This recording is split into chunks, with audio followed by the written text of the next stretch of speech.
ce niveau-ci, le prix a commencé à manifester quelque chose comme ça. Et boum.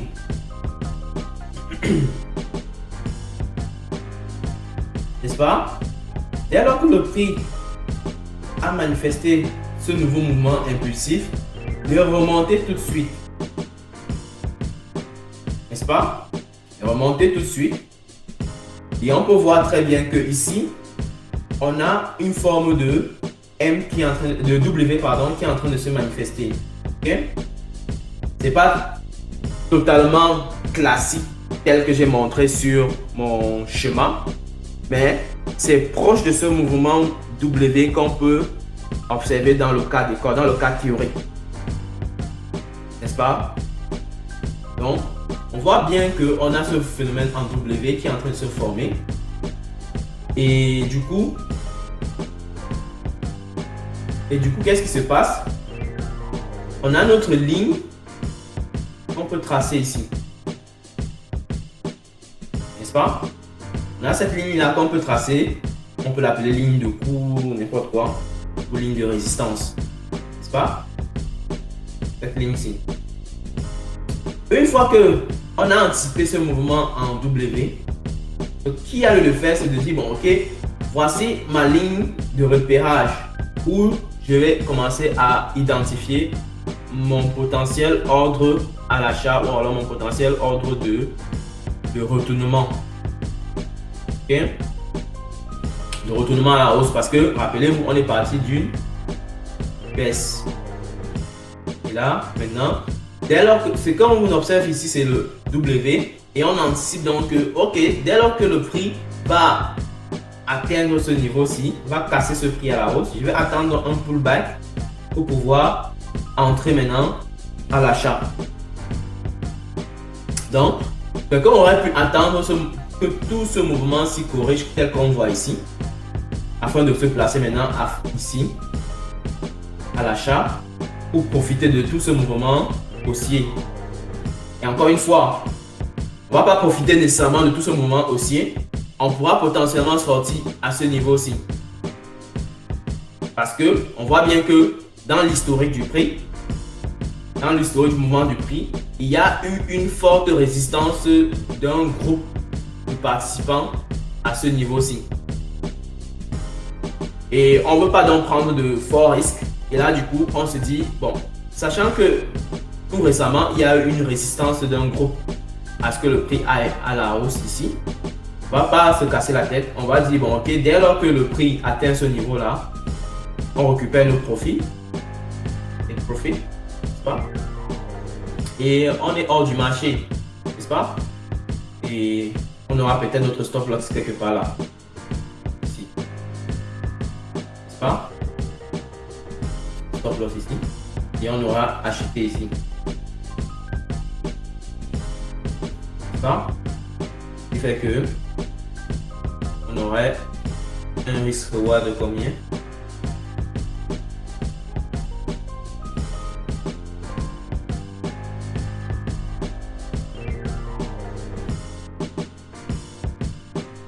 On aurait un risque reward de 2 quasiment, n'est-ce pas? 2 pour 1. 2 pour 1 parce qu'on aura placé notre stop loss juste sur à la fin de la ligne rouge là, enfin de la zone rouge, en dessous de la zone rouge. Et on aura placé notre take profit à la fin de la ligne verte, de la zone verte. Et là, ce qui nous fait un risque ratio de 2. Donc, on peut lire dans le box ici au milieu, risque reward 2.2. C'est-à-dire que si je risque 100 $ ici, je gagne potentiellement 200 $. Okay?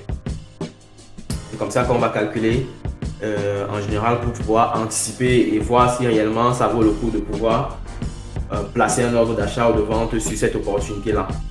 Okay? Ça, c'est un mouvement M, en W, pardon. Et on peut trouver un phénomène en mouvement M plutôt qu'un W.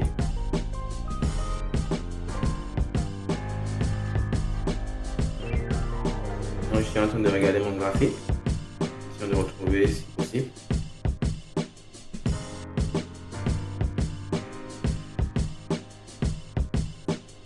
voici un mouvement M. On est parti en fait. On parle en fait de ce mouvement-ci. N'est-ce pas? Ensuite, qu'est-ce qui se passe? Se passe que le prix à ce niveau-ci fait une correction. Ensuite, commence à faire une prochaine impulsion qui ne dépasse pas nécessairement le sommet, le plus haut sommet le plus précédent. N'est-ce pas? Le sommet le plus récent. Donc, on voit qu'ici, il y a eu un sommet, un nouveau sommet, mais qui n'a pas nécessairement trop dépassé le sommet précédent. N'est-ce pas?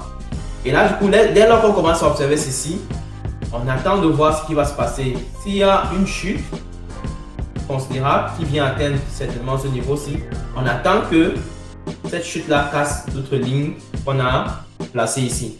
Un peu comme dans le cas qu'on a vu dans notre note, nos blocs-notes.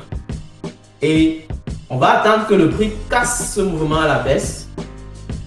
Et on va anticiper que si le prix casse ce mouvement à la baisse, il faut attendre le pullback.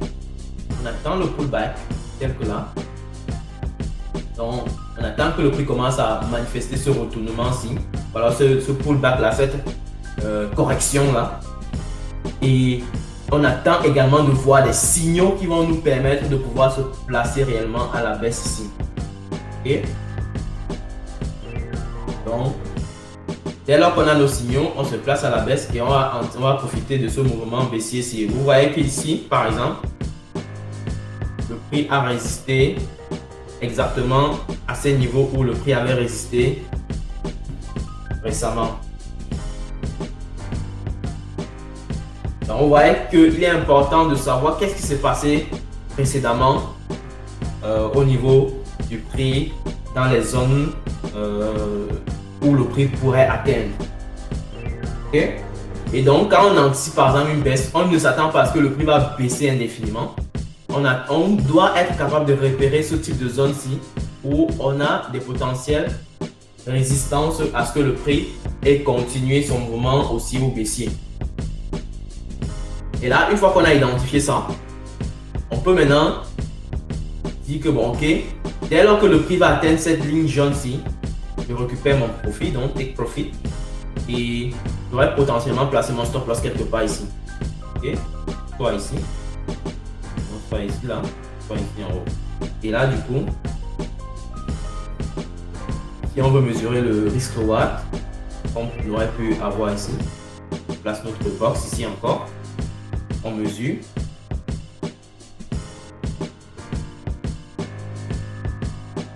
Et par exemple, notre stop loss ici. Et notre take profit là. Ça fait un risk reward de 1,45. Donc si je risque 100 $, je m'attends à faire un profit 145 $. Ok?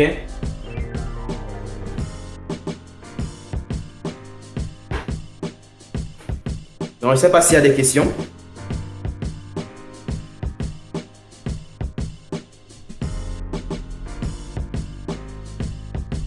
Est-ce qu'il y a des questions?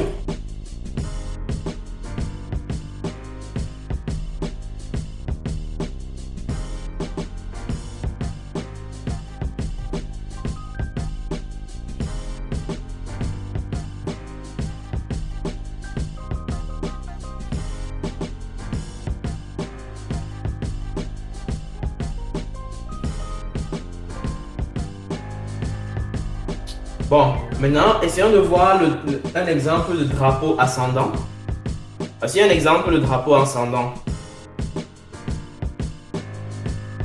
En fait, on est parti. Je vais agrandir.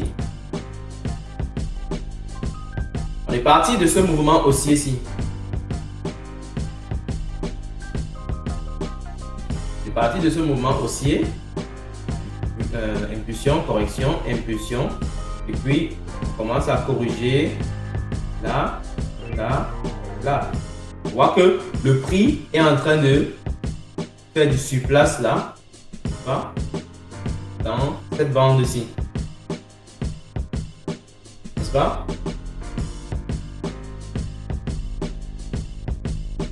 Et quand on commence à voir ce mouvement du prix en train de faire du surplace, ce qu'on anticipe de faire, c'est que, sachant qu'on est parti d'un mouvement haussier, il y a des chances qu'on continue à la hausse. Donc, on est parti d'une hausse, on espère une continuité à la hausse.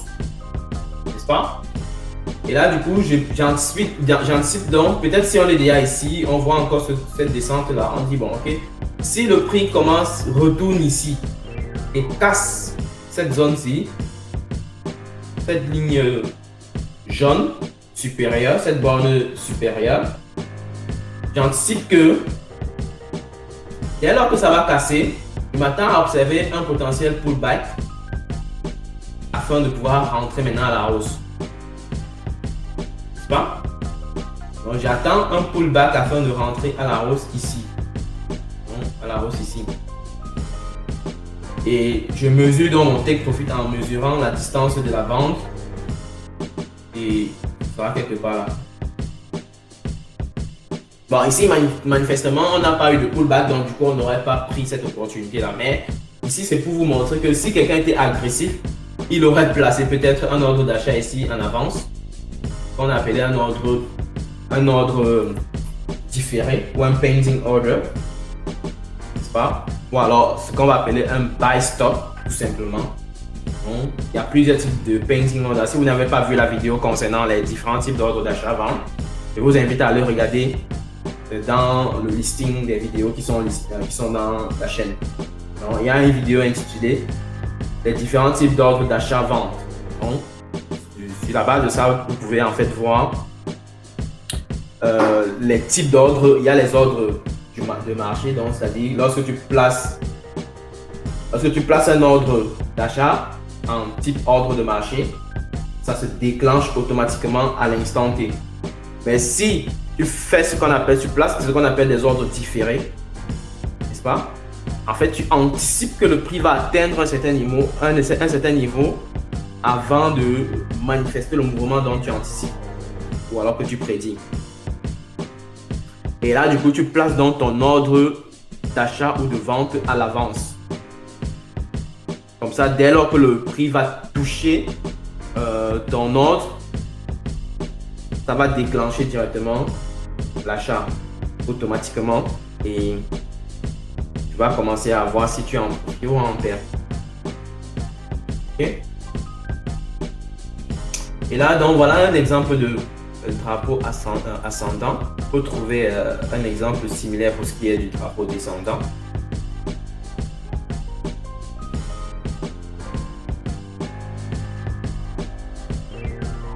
Donc pour le drapeau descendant, on peut avoir quelque chose comme ça. Par exemple ici. Si on est parti d'un mouvement baissier, on parle de ce mouvement baissier. Mais ensuite, qu'est-ce qui se passe? Se passe que on a ce drapeau-ci qui se forme. On voit que le prix a oscillé dans ce truc-ci. N'est-ce pas? Et quand on commence à voir ce phénomène de drapeau qui est en train de se former progressivement, ce qu'il y a de le faire, c'est tout simplement de commencer à anticiper en disant que dès lors que le prix va casser ce niveau baissier-ci, ce que j'ai à faire, c'est tout simplement d'attendre mon pullback. N'est-ce pas? Là, on est en daily. Je pouvais aller pour voir en 4 heures si on a un pullback ici. Donc, vous pouvez décider de ne pas l'attendre nécessairement, d'attendre de chercher à observer le pullback sur le time frame, l'unité de temps où vous êtes. Parce que ici, on est en journalier. Donc, sachant qu'on est en journalier ici, je peux décider de regarder mon pullback plutôt en unité de temps, 4 heures ou 1 heure. Donc, je viens ici, je viens en 4 heures, j'essaie de voir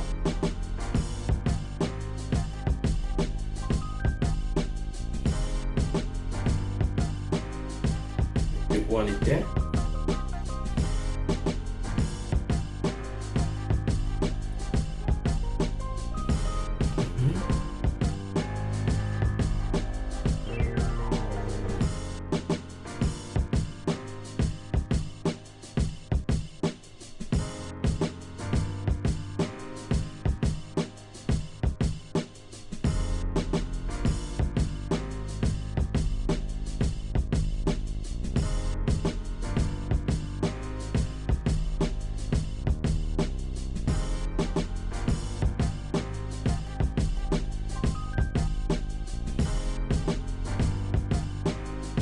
Je vais revenir en daily. Là, je ne vois pas ce qui se passe. Ok. Maintenant en daily. Voilà. Trouver, on était là. Ok. Super. Donc, on était à ce niveau-ci. Ah. Donc, ce qu'il y a lieu de montrer ici, c'est de dire que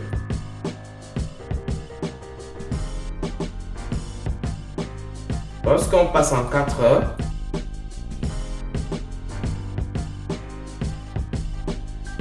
on va forcément aussi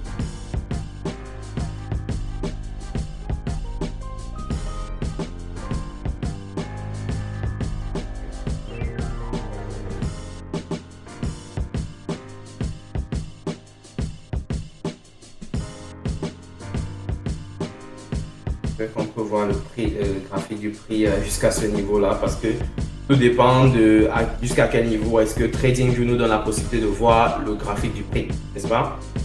Si c'est trop loin en général, il ne va pas proposer qu'on puisse voir en fait le graphique du prix, puisqu'il s'agit ici du prix historique. Donc, voilà pourquoi on peut se retrouver dans nos analyses en train de ne pas voir le graphique du prix lorsqu'on va dans les unités de temps inférieures. Donc plus on va dans les unités de temps inférieures, plus l'historique disponible en termes de prix sur notre graphique sera plus réduit, n'est-ce pas? Donc c'est peut-être pour cela qu'on ne parvient pas à voir le prix dès lors qu'on passe en 4 heures. Parce que là c'est bien lointain, là on est en 2009, c'est bien lointain, 2009-2010, c'est assez loin quoi. Si on était dans les zones de 2020, oui, on pourrait potentiellement voir voir le même graphique, mais à une unité de temps inférieure. D'accord? Ça, c'est juste une question de computation de TradingView. Donc, tout ce qu'il y a lieu de faire ici, c'est que ce qu'il faut retenir, c'est que dès lors que vous anticipez qu'on a ce drapeau, vous devez attendre maintenant votre pullback en allant dans une unité de temps inférieure. Et sachant qu'on est en daily ici, vous pouvez aller en 4 heures. Donc, vous attendez le pullback se manifester en unité de temps 4 heures. Quand vous allez bien voir comment le pullback se manifeste en 4 heures, vous pouvez décider donc de vous placer en achat ici, en vente, pardon. Donc, vous allez placer une vente là. Et profiter de ce mouvement baissier ici. Donc, vous pouvez soit calculer la distance de la bande ici. Vous dites, bon, ok, je vais profiter juste ici. Ou alors, d'autres vont dire qu'il faut profiter de toute cette descente ici. Et là, répercuter ici. Ok? Donc, sachant que moi, je suis conservateur, moi, je vais décider certainement de prendre ici. Ok? Pour quelqu'un qui est plus agressif, il va dire non, je vais prendre tout ce mouvement-ci et repérer ça ici et dire bon, ok, je vais récupérer mon profit dès lors qu'on a la même distance qu'on a manifesté ici. Une autre façon de faire, c'est de dire bon, ok, c'est d'identifier quels sont les niveaux où le prix a manifesté un phénomène de résistance à la baisse ou à la hausse. Et ici, lorsque j'anticipe cette baisse-ci, n'est-ce pas? Lorsque j'anticipe cette baisse-ci, je peux voir tout de suite qu'il y a eu une résistance ici. N'est-ce pas? Il y a eu une résistance du prix à continuer son mouvement baissier ou haussier à ce niveau-ci. N'est-ce pas? Donc du coup, sur la base de cet historique-là, je peux décider de prendre mon profit aussi ici. Ok? Donc vous voyez que selon mon calcul relatif à la distance de la bande, ou alors mon calcul relatif à la distance en fonction du niveau où le prix a résisté, vous voyez qu'on est presque proche en termes de calcul de potentiel take profit. Donc ici, c'est là où on va prendre notre take profit et notre stop loss sera quelque part là en haut. Donc si je prends encore mon outil de calcul de risque, je le place là pour mesurer le risque que j'encours et le gain potentiel que j'espère. On voit que en termes de gestion de risque, je serai en risque roi de 2,73. Ça veut dire que si je risque $100 pour cette opportunité-ci, j'espère gagner en fait 273 $, qui est une opportunité plutôt intéressante, n'est-ce pas? Donc voilà, c'est globalement ça que je voulais présenter. Je ne sais pas s'il y a des questions. On va chercher peut-être un exemple de triangle ascendant, triangle descendant.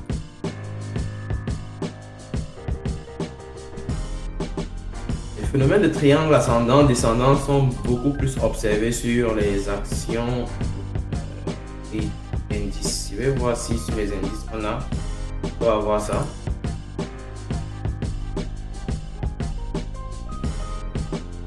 Essayons de voir si on peut avoir un phénomène de triangle qu'on peut rapidement observer sur les devises. Pardon, sur les indices.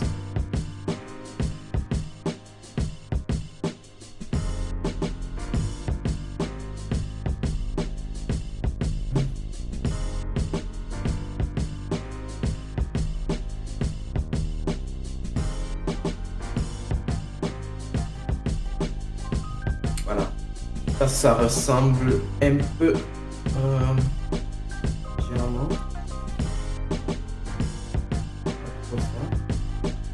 quelque chose de plus clair. Donc, par exemple, ici on a toujours notre drapeau. Il y a beaucoup de drapeaux en général.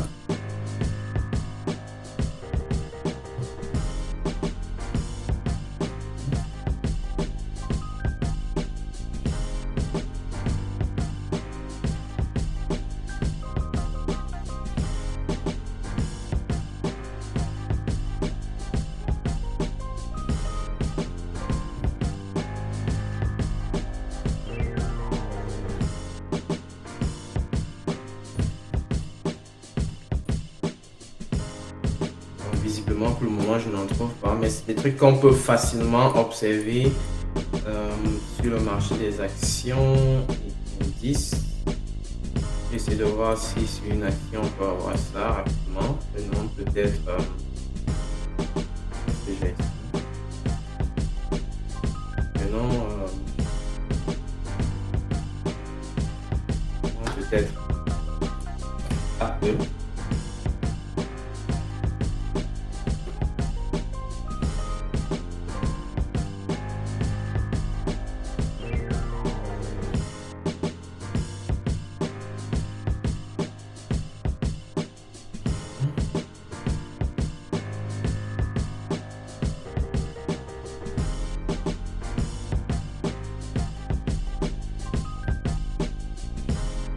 Donc, par exemple, ici, sur Apple,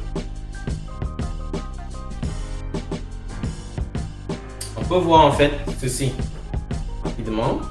C'est tout comme, c'est presque ça. Et on va dans les unités de temps inférieures, on pourra peut-être voir mieux. On voit cette ligne là et on voit en fait ce petit triangle là. On voit qu'on part d'un mouvement haussier. Et à ce niveau, on commence à voir quelque chose qui tourne dans un triangle. On voit que la ligne est quasiment horizontale ici. Et celle-ci, elle est montante. Donc du coup, on espère voir en fait une cassure à la hausse ici. Et on attend dans notre pullback qui s'est formé ici afin de prendre en profit tout ce mouvement haussier. Certains vont dire, pour pouvoir récupérer mon profit, je dois mesurer toute la distance haussière ici pour la répercuter ici. C'est-à-dire, je calcule toute la distance ici. D'autres vont dire non, je préfère calculer uniquement la distance dans le triangle. Et moi, en tant que sachant que je suis conservateur, je vais calculer la distance dans le triangle, c'est-à-dire du premier sommet dans le triangle. Et là, j'aurai quelque chose à ce niveau. Je pourrai récupérer mon profit tranquillement et attendre des nouvelles opportunités avec Apple. Ok. On va certainement trouver d'autres exemples comme ça.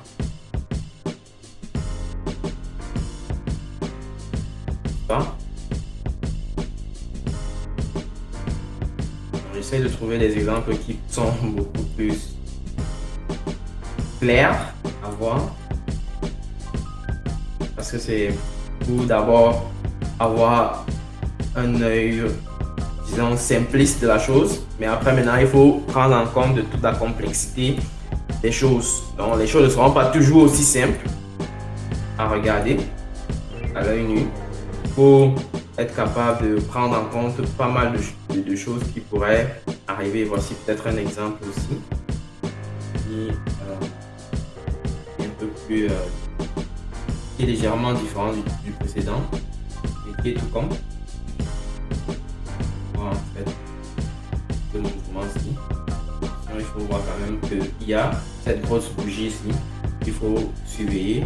On va plutôt placer comme ça pour être sûr que bon ok, on n'est pas que tant que le prix ne dépasse pas cette grosse bougie rouge qui s'est manifestée, on ne doit pas penser à acheter. Donc il faut que le prix casse ce niveau de la bougie rouge là, cette bougie, afin de pouvoir s'attendre à une continuité du mouvement aussi. On est parti de la hausse, on espère une hausse, n'est-ce pas?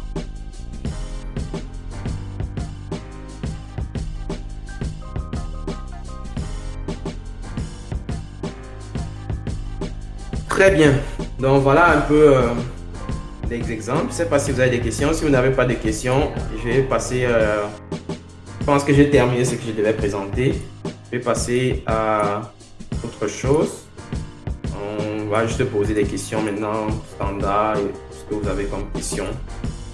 Peut-être, même si ça n'est pas lié à ce qu'on a présenté aujourd'hui. Donc je vais laisser peut-être 10 minutes pour la phase, 10 à 15 minutes maximum pour la phase de questions-réponses si vous avez des questions bien sûr. En attendant, je vais aller d'abord faire mon chargeur. Je prends mon chargeur ici afin de pouvoir soutenir ce live là. Sinon, l'ordinateur va s'éteindre et puis on aura perdu le live.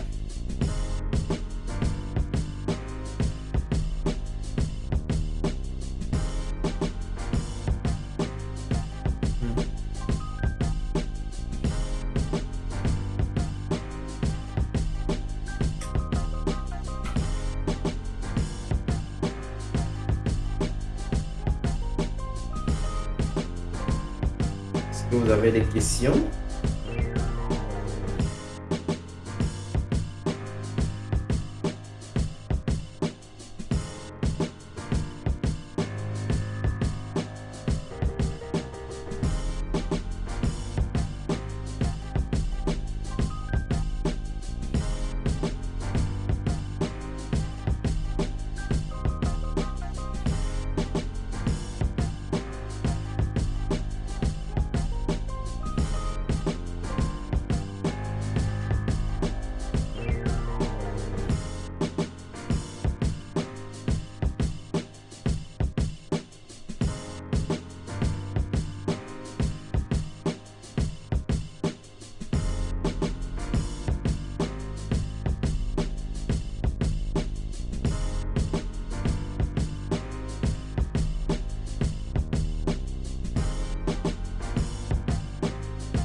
Bien. Il n'y a pas de questions. Eh bien, s'il n'y a pas de questions, je crois que je vais vous remercier d'avoir participé. Surtout, partagez, likez. Si vous avez aimé, essayez de liker le live. Essayez de laisser un pouce bleu. Ça permet d'encourager et de pouvoir continuer davantage, de pousser davantage sur les sujets qui seraient beaucoup plus intéressants. Parce que si c'est pas intéressant au début, bon, forcément, je ne pense pas que il y aura un moment où ce sera intéressant à la fin, quoi. Ou alors dans les jours à venir, quoi. Il faudrait que au début, comme ça, là, les choses soient nécessairement beaucoup plus intéressantes afin de se dire, bon, ok, sachant que il y a pas mal de personnes qui manifestent un intérêt, n'est-ce pas? Ça encouragerait à pouvoir continuer dans la même lancée. Donc, je vous invite à liker le live, à cliquer sur le pouce là, le pouce bleu là, et à partager aussi avec nos amis afin qu'ils puissent potentiellement participer aussi si jamais ça les intéresse, parce qu'on ne sait pas, ça peut intéresser pas mal de personnes mais on n'est pas au courant, donc ça vaut le coup de partager afin de voir qui va s'intéresser, qui ne va pas s'intéresser. En fin de compte, si ça intéresse plus d'un, bon, je pense qu'on a gagné, ça, on aura au moins aidé certainement une personne autour de nous, c'est le plus important à mon avis. Donc voilà. Qu'est-ce qu'on peut dire d'autre? Donc, je vais publier 3 vidéos aussi cette semaine-ci. Et au fur et à mesure, on va aller dans des contextes beaucoup plus pratiques tels que je suis en train de présenter actuellement. Où on va aller beaucoup plus sur des stratégies. On va prendre par exemple une stratégie quelconque. On va essayer de comprendre la psychologie derrière la stratégie. Et essayer maintenant de tester la stratégie sur... Ça peut être une action ou ça peut être une devise. Mais beaucoup plus pour le moment, on va beaucoup plus travailler sur des devises. Mais je vais certainement faire... À un moment donné, je vais préparer beaucoup plus des éléments sur les actions. D'accord? Donc, je sais qu'il y a pas mal de personnes qui s'intéressent également aux actions. Je ne peux pas tout faire à la fois. C'est un peu plus compliqué. Et à un moment donné, je vais faire vraiment une série de vidéos sur les actions où vous allez voir clairement comment, quand il s'agit d'actions, voilà ce qu'il y a, quels sont les éléments qu'il faut regarder et vraiment comment il faut intervenir de A à Z. D'accord?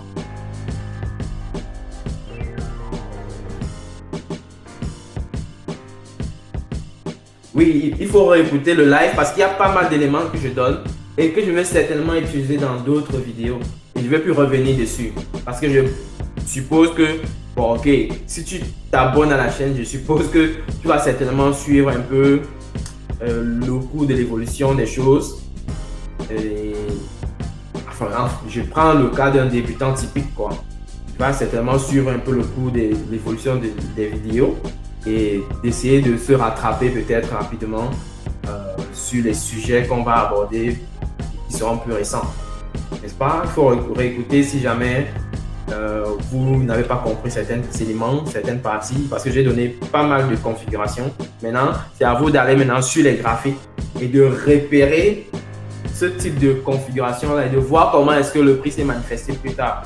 Et ce que vous allez remarquer très souvent, c'est que le prix, ces configurations-là vont se manifester, mais ce ne sera pas parfait tel que j'ai présenté sur les blocs-notes. Okay? Il faut s'attendre à ce que le prix se manifeste, mais avoir un œil beaucoup plus regardant sur quel est le mouvement d'ensemble et qu'est-ce qu'il y a que l'on pourrait potentiellement anticiper en termes de mouvement. Donc l'idée c'est de pouvoir avoir un catalogue de comportements qu'on peut regarder en général et de dire que bon ok, dès lors que j'ai ce type de mouvement, je m'attends potentiellement à un mouvement à la hausse ou à un mouvement à la baisse. Et maintenant, comment est-ce que je vais devoir profiter de ce mouvement à la hausse ou à la baisse? Il faut être capable de pouvoir détecter cela.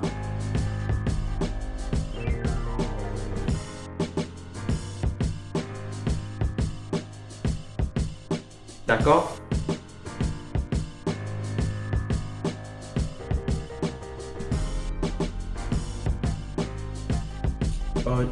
Il y a Calo qui dit qu'il pense qu'il y a un décalage entre... il y a un décalage en termes de son. Je ne sais pas trop ce qui se passe. J'espère que ce n'est pas le cas pour tout le monde. J'espère bien.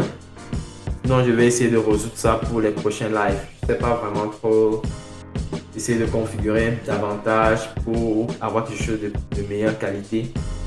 Comme ça, le live va se passer de manière beaucoup plus correcte, quoi. D'accord? Donc, voilà. On va arrêter le live à ce niveau. Je vais vous dire merci. Et déjà, je vais rappeler que je suis en train de lancer l'académie. Il y a beaucoup qui m'ont demandé. Je suis en train de lancer l'académie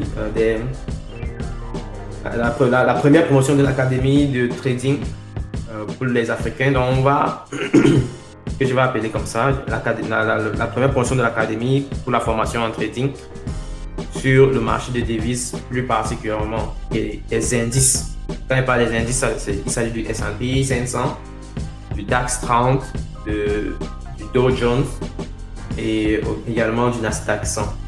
Donc, il y a pas mal qui se sont manifestés. Donc, je suis en train de préparer les éléments. Et si vous êtes déjà intéressé, vous pouvez réserver en m'écrivant.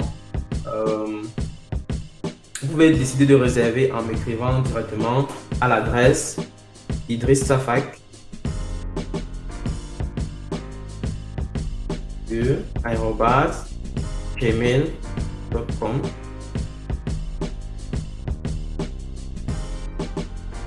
Vous m'écrivez à cette adresse-là et puis du coup, vous pouvez déjà réserver votre place pour l'académie. D'accord? On pourra clarifier sur les modalités et vous réservez déjà votre place parce que je vais prendre un nombre assez limité afin de pouvoir transmettre clairement les stratégies que en général j'emploie et aussi comment est-ce que vous pouvez gérer totalement votre portefeuille de manière plus ou moins efficace afin d'être profitable sur le long terme. D'accord? Donc, on va partager beaucoup plus de stratégies de moyen terme et des stratégies de court terme ici. Et aussi, pour ceux qui veulent aller plus loin, je développe également des algorithmes de trading. Donc, pour ceux qui veulent aller plus loin, je vais également partager avec eux des algorithmes que j'utilise aussi pour placer mes ordres d'achat et de vente afin de ne pas rester collé à mes graphiques toute la journée. Ça vous permettra certainement aussi de pouvoir gagner en temps. Que malgré le fait que vous êtes en train d'apprendre, vous êtes déjà aussi en train de profiter sur les marchés. D'accord? Ça, c'est aussi très bien. Et maintenant, il y aura aussi pour ceux qui veulent avoir un accompagnement particulier, je vais leur apporter mon accompagnement comme ça. Et pour cela, ils doivent moyenner à cet effet-là. Ils doivent payer à cet effet. Donc, il y aura 3 options. Une option où vous suivez juste la formation standard. L'option où vous aurez l'occasion de pouvoir profiter des algorithmes que je développe également et qui sont déjà qui ramènent des profits assez décents sur les marchés. Et aussi l'option où vous avez besoin d'accompagnement. Donc, écrivez-moi à l'adresse idrissafak2@gmail.com si jamais cela vous intéresse. Ok? Donc, je vais arrêter le live